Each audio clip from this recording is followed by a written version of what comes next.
It's about having the right people person, isn't it? But it's also about the leader having the right mindset in terms of, hey, I'm going to enable you to succeed, rather than actually I've got all of the answers. Sorry, what was the question? Actually pointless. And I know one business, I was kind of, HR was always last on the agenda, nobody really worried about it. And then our CEO, new CEO came in and he was like, no, HR is going first. Because if I haven't got the right people in my business, I'm not going to succeed as a business. And once we started viewing it like that, changed everything. Right, the ego has to be set aside to some extent, right? And I think it's interesting when we look at imposter syndrome, because I think it often can come from this place of looking at who we think we're not versus who we think we are, and the fact that we are standing on this like beautiful mountain of value, and actually we get blind to that value. Welcome to the Wellbeing Leaders Podcast, your one-stop shop for all things wellbeing and leadership. We are your hosts. I am Sam Harvey. And I'm Charlotte Stebbing-Mills, and today we are joined by the lovely Emma Davies. Emma is a culture transformation expert with a career spanning over 25 years across all sorts of different industries, like FMCG, construction, real estate, investment banking, medical, education, and so much more. She's been pivotal in so many things, and she's also the proud founder of the Evolve People Network, which is integral to a mission to raise the bar for HR. So it's no surprise that she was recognised as 2023's HR Leader of the Middle East. Great to have you here. Welcome to the show. Thank you so much. It's an absolute pleasure to be here this morning. We are super excited to have you. There's so much I think we have in common with the way that we think about things, but I must say I really, really respect all of the work that you've done and everything you've brought to the people culture community. I think it's brilliant. Oh, thank you. It's been such a journey. I was just reflecting on it this morning and thinking, how did we grow from kind of a room of 5 people just saying we need a safe space to talk to a community with nearly 800 members now? Wow. Amazing. I mean, I relate to that, don't we, Charlotte? We started with 5 people in a room, kind of thinking, okay, how do we do this? What do we do? Why are we here? And I think Charlotte and I were speaking just before we got on with you, Emma, just about the thing that we share in common, really, which is you wanting to raise the bar for HR and being an advocate for those people that do that amazing work. And the thing that we do is advocating for the people who are in wellbeing, right? So it's the voice for the people who do that work. And it's such an important thing, isn't it? Yeah, it is, because, you know, there's a couple of things that I have some issues with. You will have seen these posts on LinkedIn with people hating on HR. Like, it's not actually our fault. There's probably leaders above us driving decisions that we have to sometimes implement, even though we don't agree with them. Where do we go and get support when we are the support for everybody in the business? I think one of our first events was called Putting Your Oxygen Mask On First. And, you know, Sam and I, we've just talked about being at airports all the time. And they say, put your oxygen mask on first. And I never really understood it. It's because if you don't look after yourself, you can't look after those people around you. And as HR, we often forget to do that. We often forget, which links back to your well-being. We don't worry about our own well-being so much because we're so concerned about other people. But the other part is that there is still this vision that HR are an admin and visa processing center in a business. And you'll have heard this. Startups, they go, right, we need a CEO, we need a COO, we need a CFO. We'll do the people stuff ourselves. We can manage that. Yep. Then a year down the line, they've got 100 people employed. They don't know why. They don't know what they brought those people in for. They haven't got any accountability of those people. Everyone's running around all over the place. Nobody knows what they're supposed to be doing. Then they go, oh, you know what? Let's get an HR person. They get an HR person and go, here's your problem. You fix it. So then it looks like, oh, HR have come in and created all these awful policies that we now have to abide by. But if startups did that from the beginning, where they said, right, actually, let's get a people person. Let's get a people person who knows what they're doing in to help us. Doesn't have to be a full-time one, because I appreciate sometimes it's not a full-time role. It can be game-changing for business, but it's around getting the right HR person in your business. Yeah, for sure. It's I've seen startups as well where they absolutely do that. They'll bring the people person in. And it's about having the right people person, isn't it? But it's also about the leader having the right mindset in terms of, hey, I'm going to enable you to succeed, rather than actually I've got all of the answers. Sorry, what was the question? Yeah, exactly. That's such the case. And I've spoken a lot about how by raising the bar of HR and saying, actually, and if I go back to, I think years ago when I said I wanted a seat at a board table, that was my big thing. Well, we can all have seats, can't we? But if we haven't got voices and we aren't heard and supported, it's pretty pointless. And I know one business, I was kind of, HR was always last on the agenda, nobody really worried about it. And then our CEO, new CEO came in and he was like, no, HR is going first. Because if I haven't got the right people in my business, I'm not going to succeed as a business. And once we started viewing it like that, changed everything, changed absolutely everything. And the business was a huge success. Amazing.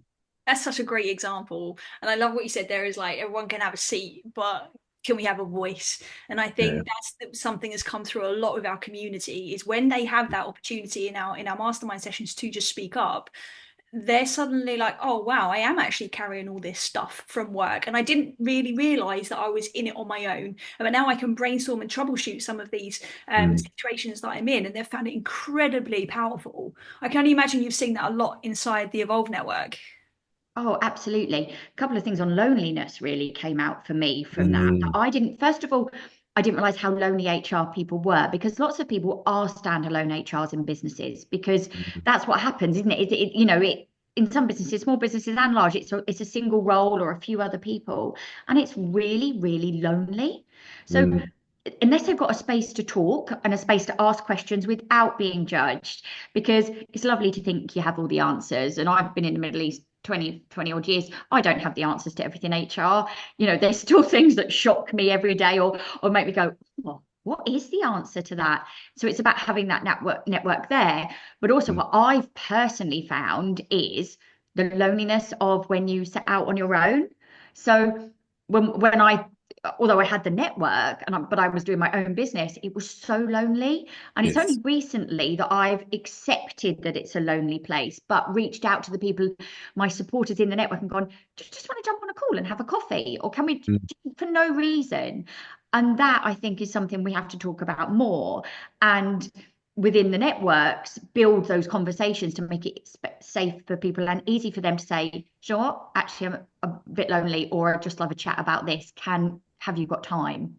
Yeah, I love that. And it's about that depth of connection as well, isn't it? Because at the end of the day, I speak to dozens of people a day, but it'll be a quick chat or how you going, without any kind of real depth to it. And so I think adding that as part of the communities that we've both got is a real game changer, right? Like actually having depth of connection in there. And Sam's going to make you laugh. So I absolutely agree with that. There are days when I've been online all day speaking to people, or I've been out and networking.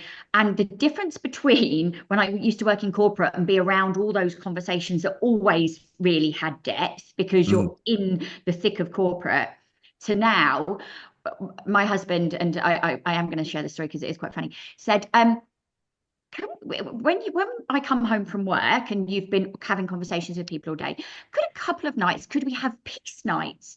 And I was like, what's a peace night? I thought this sounds like really quite fun. He was like, it's where you don't speak when I come home from work. He said, because I can tell you haven't had meaningful conversations all day with people, because you go, ah. And my daughter's now said it too. She's like, he's got a point. And so, well, I find when I haven't had those deep, meaningful conversations and haven't really listened or been listened to, that I've got all these words at the end of the day. So that's why those networks and conversations are now so important. And I'm almost scheduling those conversations daily to make sure, not just so that my husband and my daughter get peace, but so that I can get something from it as well. Yeah, I shared that same story, that because you shared that with me last time we spoke, with my husband, and he was like, I like the sound of that. I think my husband wants to trademark it. I think he's like, I actually came up with this and you're using this as a tool now for people. Because sometimes we get question overload as well, don't we? And decision overload. So sometimes it's quite nice to work out how we can kind of get that space to kind of go, I don't need to do that. A bit like WhatsApp overload, hundreds of WhatsApp. Do I really need to answer all of them now? But I think it's important that we do have meaningful conversations within our networks, or find people that we can, because it is a lonely space being in HR sometimes. For sure. How does that translate within the workplaces of the HR people that you're working with? Because like it's great to be able to have that network that you can lean into, but still day to day we're spending a lot of time in these organizations, and there's got to be some kind of practical, maybe useful insights that you've got that maybe our listeners can be like, okay, right, well, maybe there's certain things I can apply to have more meaningful conversations in the workplace when it comes to HR. The power of pause. I love the power of pause. I find that people want to tell you stuff, but don't feel they can. If you just say, are you, well, firstly, there's two things actually. There's the, are you okay? Conversation, because, but what Sam said is so important there. Don't just go, oh, are you okay? And then not listen and not have any depth to that, because people can tell. It's like the fake smile, isn't it? People are like, I know you don't mean that. So the are you okay conversation. I actually got to the point in my last job where I wondered what my role was in the business. And I realized a lot of my role was that support and that listening ear for the leadership team. And when I stepped into that kind of coaching role with them, we achieved even more. With all the companies that I work with now, I think the best conversations that I have with the CEOs are not when I'm trying to do HR stuff. It's when I'm going, are you okay? Tell me what's happening. And we get so much more from that conversation about where the business needs to go that I can then implement HR strategy around, rather than going, do you want this policy? Do you want that policy? So that are you okay? And the power of pause, just letting people talk, because power of pause is slightly uncomfortable at first, but once you start using it as a proper tool, people do feel, oh, do you know what? Actually, it's now my time. Yeah, yeah. People feel like they're about to be listened to, right? And giving someone a good listening to is a highly underrated activity slash skill, right? I think the amount of time that we spend waiting for our turn to speak, as opposed to actually listening to understand before being understood, is huge, right? And so I guess I love that, the power of pause. And I think my thoughts there were kind of thinking, okay, so if we have got these people who are by themselves, they are often being kind of dumped on as the person of kind of all things, like I feel this, or this is going on for me, and I think that happens in both well-being and HR. What's the kind of advice you give people in terms of like putting your own oxygen mask on first, right? So what do you actually get? Because I know myself, having been in that position, like I was in an unregulated or dysregulated state a lot because it was so intense. And so what do you kind of tell people to be able to help prep themselves for that stuff? So I think that's so important, Sam, because that's the other thing. You know, you've got all these things now where people say, right, you must be meditating every day. You must be doing this. You must be walking 10,000 steps. You must be doing this. You must be doing that. That's just another list of jobs for people. I'm like, I think there's a hard 75 thing going on, a challenge at the moment, or a soft 25. I read all this stuff and I'm like, gosh, where do these people have time to do all this stuff?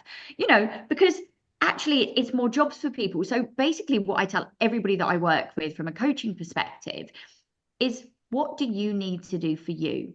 Yeah. And it might be put the phone down for 5 minutes. WhatsApp, you know, I did a conference, Wellbeing conference a while back, and I noted that the speaker before me, everybody in the audience was on their phones for the entire time that speaker was on stage. So when I got up, I said, guess what? I said, we're going to all put our phones down, because I've been watching you all. And they were all like, oh. I was like, believe it or not, your businesses aren't going to close. For the 20 minutes that I'm talking to you, and I learned this, but by putting my phone down when I was at my previous job, we still sold our product. We still manufactured our product. You know, nothing changed. And everybody was like, I was like, if you really feel it's an emergency, go out the room and take a call, do that, or go out the room now. I'll tell you what I'm going to say. And I could see some sense of relief and like people relaxing, going, I can put this phone down. I can put it down. But everybody I talk to, I advise individual choices, because some people, it would make them more anxious to do that, to be away from their phone. You know, I was lucky that I got a break between corporate and my role, and I was, again, living in a place where I could walk on the beach every day and I could get that downtime. But not everybody has that. It's what's best for you and your kind of self-preservation, because I think in HR we act as sponges. So you take on a lot of other people's emotions and a lot of things that other people are going through. You sometimes hear terrible things and you want to help everybody. And I often have to say to people, yes isn't always the right answer. Mm. Sometimes it is setting boundaries, but it's setting boundaries in the right place or signposting people to the right area. Like I've had conversations with people and I've said, I cannot help you with this. It would be not beneficial and detrimental potentially. This is the person you need to speak to. So by having strong networks like we've got, we can make sure we signpost people the right way. Mm. Yeah, I love that. How important is that? Because there's a lot of people out there that don't know. One of the things that came up in our very first coffee with the 5 people at the beginning, I think we lucked out there. I think we had about like 20 in that first session, more or less. No, maybe like 15, 20. And we was doing this exercise that Sam delivers on the swimming pool, where you get to look at, we was looking at the organisation from a wellbeing perspective, from different perspectives. One of the things that kept coming up is that there's a lot of people that were perhaps on the observing end of seeing what's going on, but not necessarily being in the pool to know who to reach out to. And another common thing they found in this region in particular was that they also don't know who's still here and who's trustworthy. And Yeah. that's something that really stresses out the people leaders that attend our community. So one of the benefits they've found is that, wow, now there's a trusted network of people they can lean on, and they're there to stay, kind of thing. What's been your experience in that kind of mindset? Exactly the same. So HR are not very trustworthy, not trustworthy, but we are trustworthy. We're really trustworthy, not trusting. So we didn't like to share stuff because we were like, oh, if I'm doing this, do I tell other people? And because when we suddenly start sharing stuff, we actually find that generally people want to share and are trustworthy. And that's with our network. We exactly the same as you. People are like, we let people in, and everybody who wanted to be there stayed, and realized very quickly it was a safe, trustworthy space. And that no question was a silly question. And we tell this to teenagers and people growing up, don't we? We go, no question is silly. And then we become, as adults, we go, oh, I don't want to ask that, just in case somebody thinks I don't know the answer. And I'm like, do you know what? It doesn't matter. We don't have to have all the knowledge in our heads.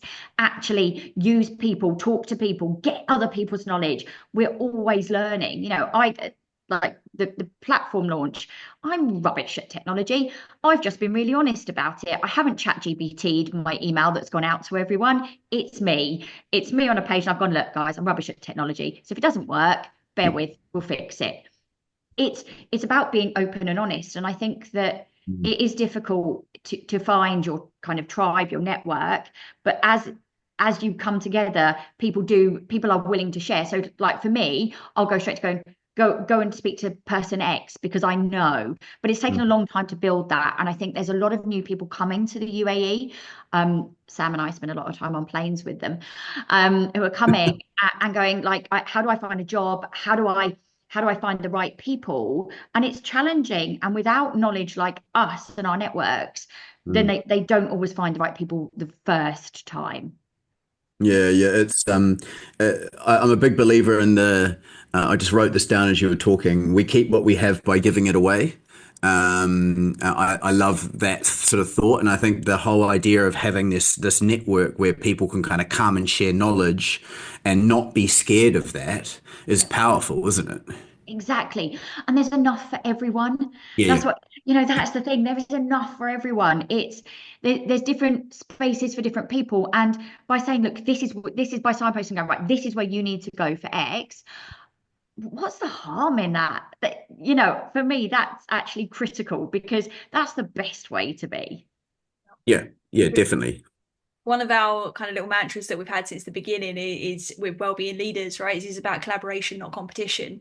And naturally, we've then created this beautiful community where people want to co-create together. They're doing things outside of the sessions. We've got 6 incredible ambassadors that we've just announced this morning who are just saying, listen, we love this. We want to be involved. How can we help? And it's like, wow, okay. Like, do you know what I mean? There's something happening there because of that connection and because of that openness and the transparency. And I think another piece, and Sam, I know this is obviously something you talk about a lot, is that vulnerability piece.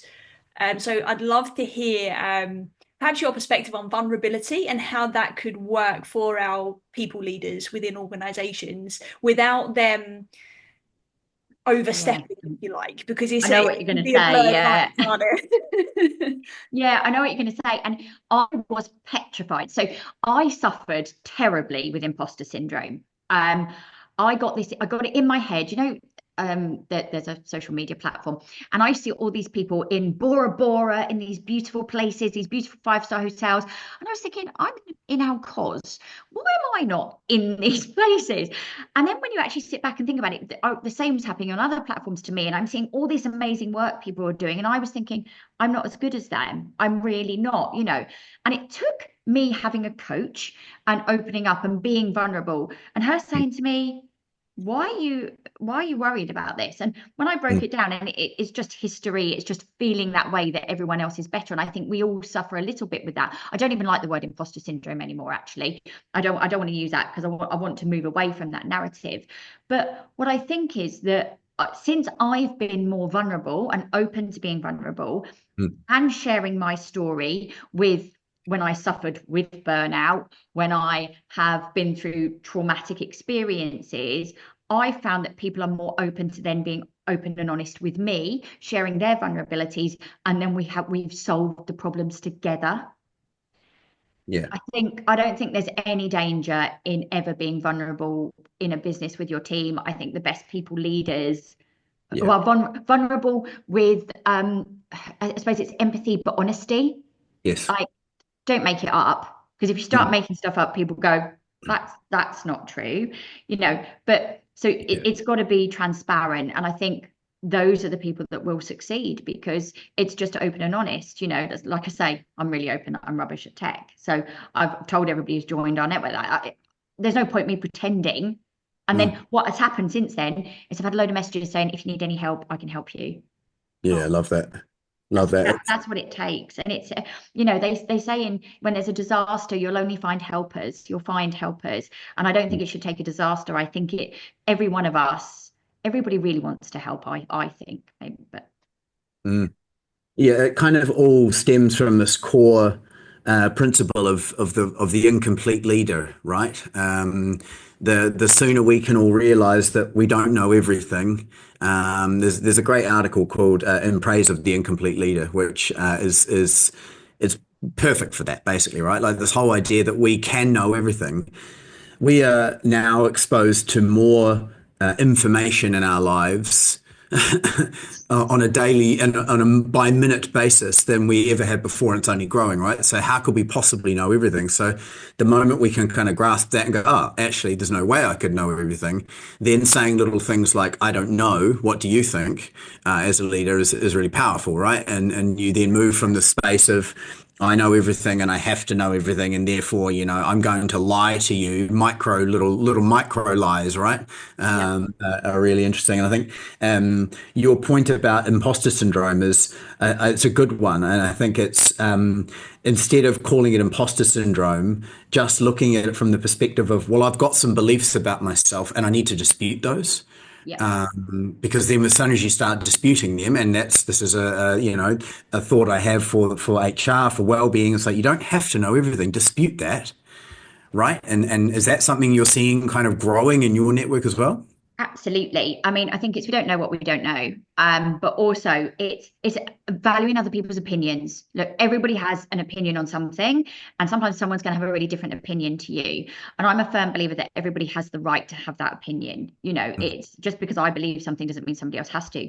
But again, it goes back to that knowledge. So I suppose I'm not sure I should say this in case I want to go back into corporate. My weak point is compensation benefits. I hate benchmarking. I hate all of that stuff. That's not my forte.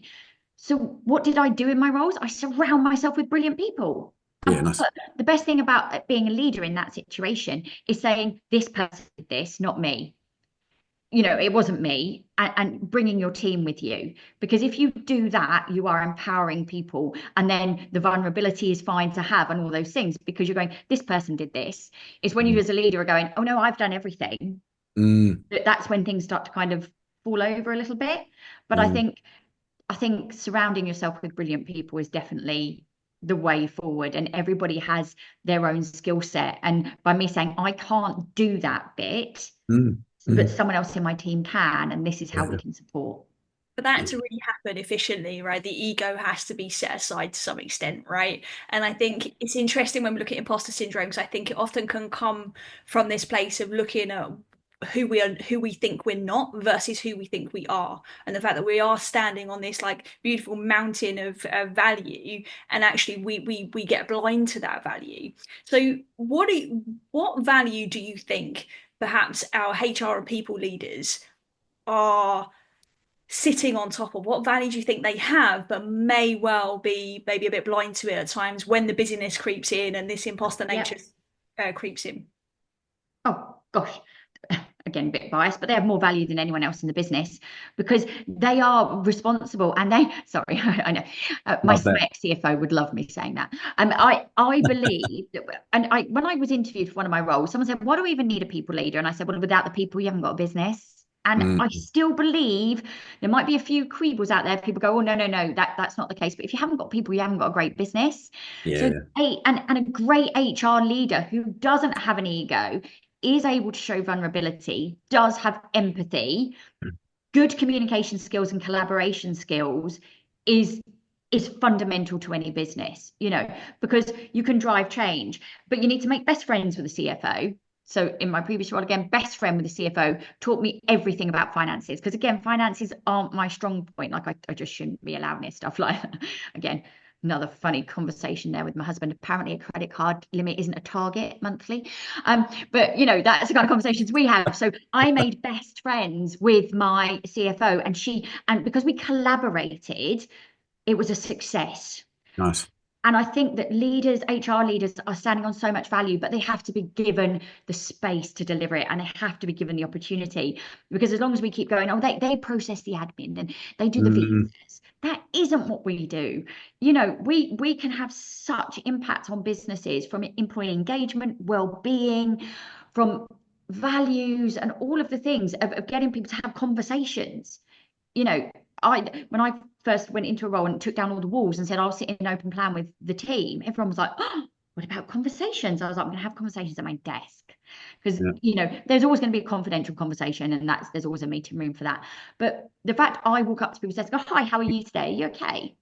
Again, but not just to say it. It built employee engagement, and we went up to like 97% satisfaction because I could see the value in that. And where HR leaders are empowered to do that, it makes business sense. I have an elephant I would like to talk about. So I've just been thinking about this, and I was like, should I say this? I'm like, yeah, I'm going to do it. So I think I love that we're talking about vulnerability. I love that we're talking about, the incomplete leader. And I think that the thing that's going on in my head is that we're addressing transformative leadership, which is most of the time the feminine. Yep. And I'm saying the feminine rather than female, because there are women leaders who lead from the masculine and who will kind of adopt this almost male persona to go and, get what they want, right? So this masculine, I think my question is kind of, well, how do we start getting to these leaders, which are often men who don't want to show vulnerability, who don't want to admit that they're incomplete, that see the HR and well-being as this kind of go tick the box for me and do the admin. What do we have to do to start changing this? Because it's a problem. You're right. And the way that I found is showing return on investment. Unfortunately, we still go back to that. And some people find that quite hard to measure. But I've talked about that 97% satisfaction rate that led to, because I understood the finances then, our increase in margin and increase in profit. That we correlated the two, and that changed everything. So it's different. It's different with different people, but I found that's a really easy way to do it is talk about return on investment by having great HR, great well-being, and looking at what well-being really means to those leaders. Because I coach CEOs, and there's a couple that I've coached that I've gone, so tell me about your life. And we've talked through it, and they've realized the impact by behaving like this at work is having on their home life, and they've made changes. And we've ended up in coaching conversations, nothing to do with the business, nothing to do with the business at all, but about what they need to check and what they want to be and the impact that's had. And obviously I can't share those conversations, but that's been powerful. And it is getting those people in a room. You know, Sam, I tell you, that would be for me the best thing we could do this year is we go, right, let's get some of those people in a room. It's a bit like when we do International Women's Day. And I threatened a year, and I said, if somebody sends me a cupcake or puts a picture of me on LinkedIn cutting a cake for International Women's Day, we will fall out. That was my conversation with my team. So I was like, what I want to do is get a group of the men in the room, and I want to talk to them about, I was lucky, I didn't see any bias in my workplace, so I was very lucky, but there's things that happen. So why don't we just get everybody in a room and just talk about it and say what works? And I think by talking, I honestly think, Sam, that I can't even offer you any more than that, other than by talking to those people and explaining, removing the fluff and the pink element that everybody says, oh, it's nice to have HR. No, it isn't. Let's talk about your satisfaction rates. Let's talk about your attrition rate. And one of the things that I used as another measure was retention within the first 6 months. Yeah, nice. Love that. Because people have no idea of how much that costs them. And that for me, with strong leaders, I was going, but look at how many people have left your business in the first 6 months. Do you know how much that's cost you? Do you understand that attrition rate? And for me, that's another thing that wins those leaders over. For sure. I love that. Can I add one thing, Charlotte? Go on. I think you hit the nail on the head in that we've got to get men in the room, because I think what we see a lot is International Women's Day, right? And it'll be a bunch of women celebrating International Women's Day. And it's like, that's not the point.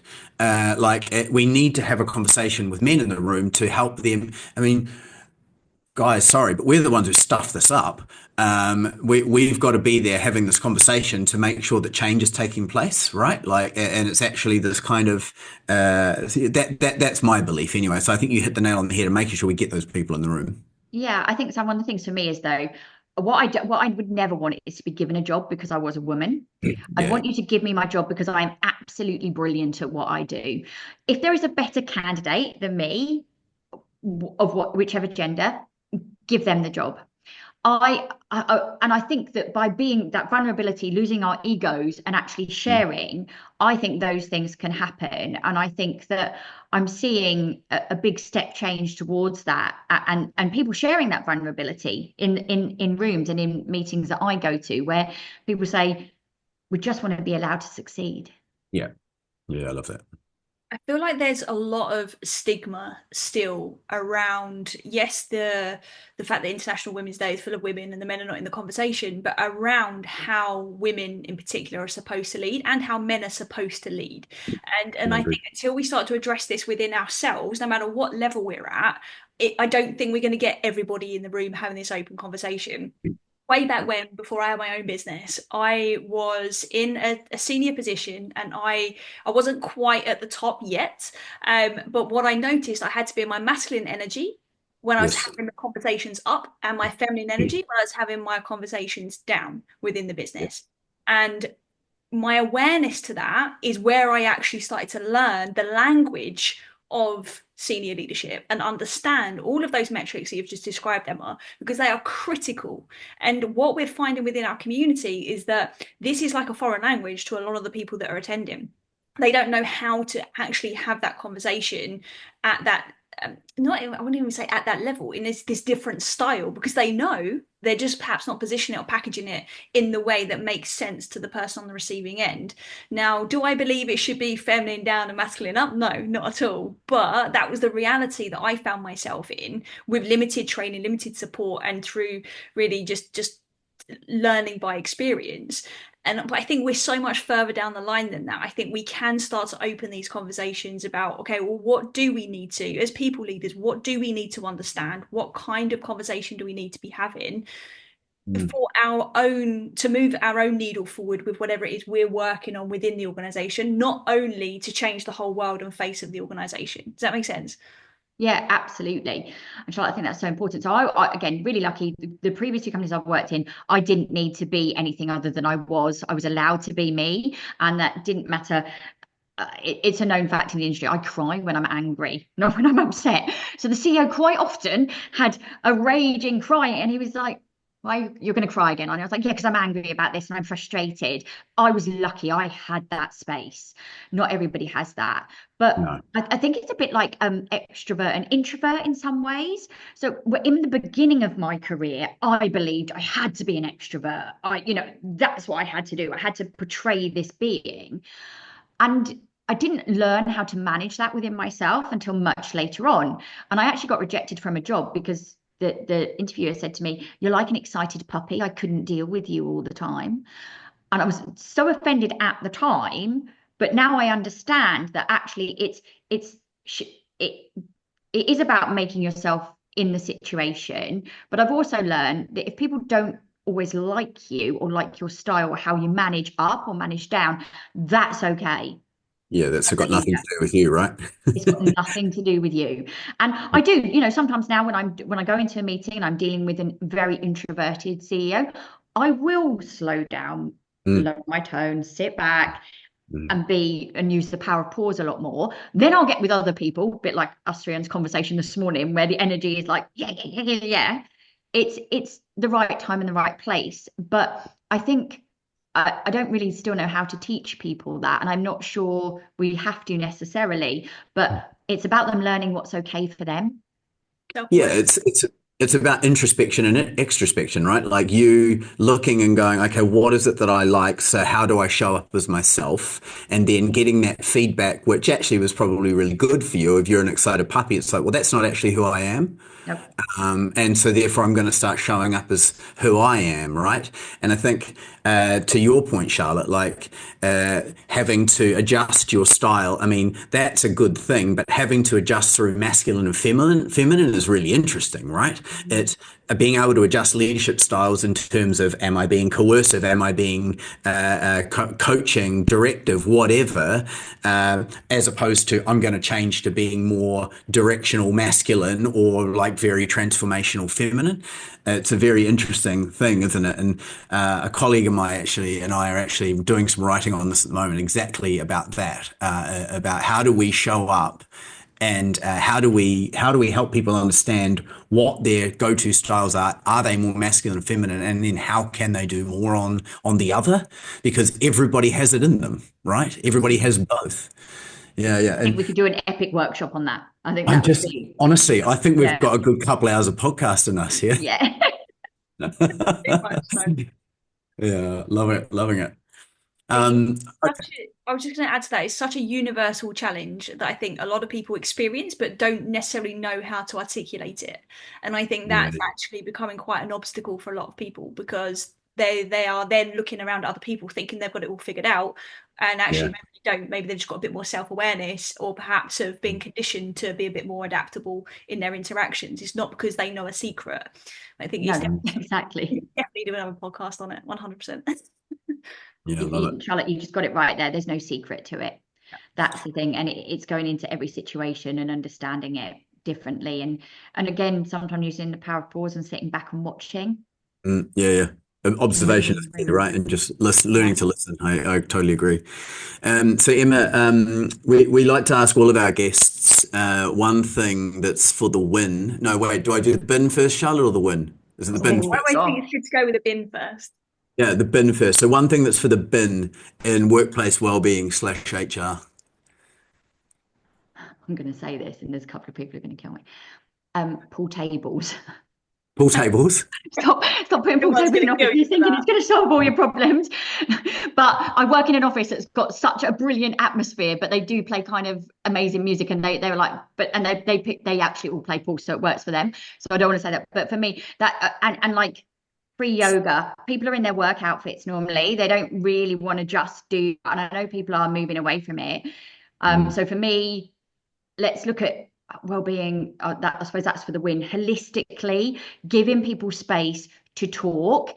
If and I know it's expensive, if you can't get a career coach or a coach for people, have somebody trained to have coaching conversations internally, but somebody who's a safe space. Because remember, there's a bit of discrepancy with HR people. Like, it might be quite difficult for an HR person to coach, because then they might have to have a disciplinary conversation. So that's not always the answer. But look at well-being as every part of the person's life and how you can support. So there are things, have financial well-being conversations if you know somebody's going through a tough time. And for me, vulnerability around well-being, saying we don't know the answers. Amazing answers. Thank you. I love that. So you've done the bin and the win together there as well, which is yes. They feed in naturally, which is what I love about it, because often we don't, right? We think about how do we just start doing new things, not how do we stop doing the things that don't work. And I think we spend so much time trying to reinvent the wheel when actually we just need to replace something with something else. So Emma, where can our listeners come and find more about you and the work that you're doing to continue the conversation? So they can reach out to me on the Evolve People Network platform, which we've just launched today. But they can also contact me on LinkedIn or on my email or on my WhatsApp. And I'm happy to help and support. And I can't wait to come to be in the UAE when you've got one of your events, so that I can come along and meet all your ambassadors, because it sounds fabulous, the work you're doing. Really, really. And you've got your own section on our platform, so please post away on there. You're an absolute superstar. We appreciate all the work that you're doing. I mean, you've been building a community long since before we have within this space, and it's really inspiring for us to see. But what's really, really inspiring is then the ripple effects that you're having from the people within your community. And I think that's so, so powerful. So thank you so much for all of the work that you're doing for the region and for further. More than welcome. It's a pleasure. Nice one. Thank you, Emma. And if you're liking this podcast, please like, subscribe, and share it with your colleagues. And if you'd like to know more about Wellbeing Leaders, check us out on wellbeingleaders.me. Just left for me to say thank you once again, Emma, and we will see you soon. Thank you so much.